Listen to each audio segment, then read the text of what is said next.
আবারও আক্রান্ত পুলিশ। পাণ্ডবেশ্বরের ধুন্ধুমা যুবকের রহস্য মৃত্যুর তদন্তে গেলে তুমুল উত্তেজনা। পুলিশকেই লক্ষ্য করে বৃষ্টি, জখম অন্তত 4 পুলিশ কর্মী।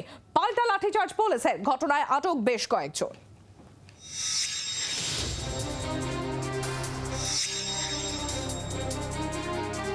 বিবাহ বহির্ভূত সম্পর্কের অভিযোগ, তার জেরে যুবকের রহস্য মৃত্যু। মৃতের নাম পল্লব বাউরি। সেই মৃত্যু ঘিরে এমনই তুলকালাম কাণ্ড পশ্চিম বর্ধমানের পাণ্ডবেশ্বরে কুমারডিহি গ্রামে। স্থানীয় দোকানপাট ভাঙচুর, পুলিশকে লক্ষ্য করে ইট বৃষ্টি, পাল্টা লাঠিচার্জ পুলিশের। ঠিক কি ঘটেছিল, কেন এমন ধুমধুমার পরিস্থিতি?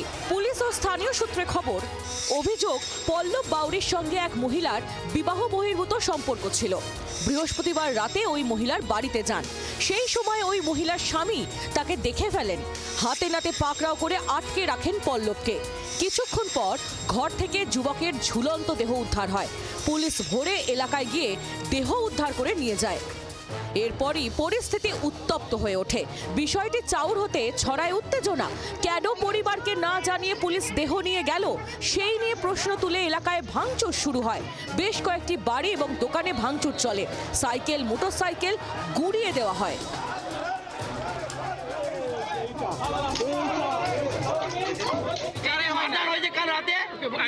পুলিশ এখানে গার্ড দিচ্ছে, এখানে সিসি ক্যামেরা আছে, সবই আছে। পুলিশ কি করছে? আমরা ওদের শাস্তি চাই, বাস এতটুকুই। আর আমরা কিচ্ছু চাই না, বাস ওদের শাস্তি চাই।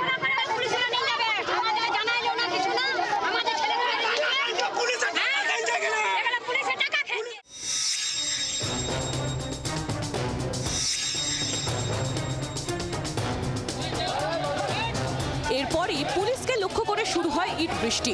তাতে আহত হন ডিসি অভিষেক গুপ্তা সহ 4 পুলিশ কর্মী। जो भी अभियोग আছে আমরা থানাতে কমপ্লেন্ট করে কেস করব, ইনভেস্টিগেশন হবে, তদন্ত হবে। কতজন পুলিশ ইনজিওর্ড হয়েছে স্যার? এখন 4 জন ইনজিওর্ড হয়েছে।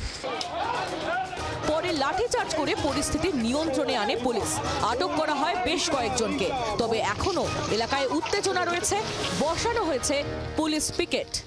ঘটনাস্থলে পুলিশ পিকেট রয়েছে এবং এই যে পরিবারের, অর্থাৎ মহিলার যে পরিবারের সঙ্গে সংঘর্ষ হয়, সেই পরিবারের বাড়ির সামনেই কিন্তু দাঁড়িয়ে আছে। আমরা দেখতে পাচ্ছি পুলিশ, এইটা উত্তেজনা রয়েছে। আমরা দেখতে পাচ্ছি পাণ্ডবেশ্বরের কুমারডিহি থেকে বিপ্লব দাসের সঙ্গে চিত্রঞ্জন দাস, জি 24 ঘন্টা।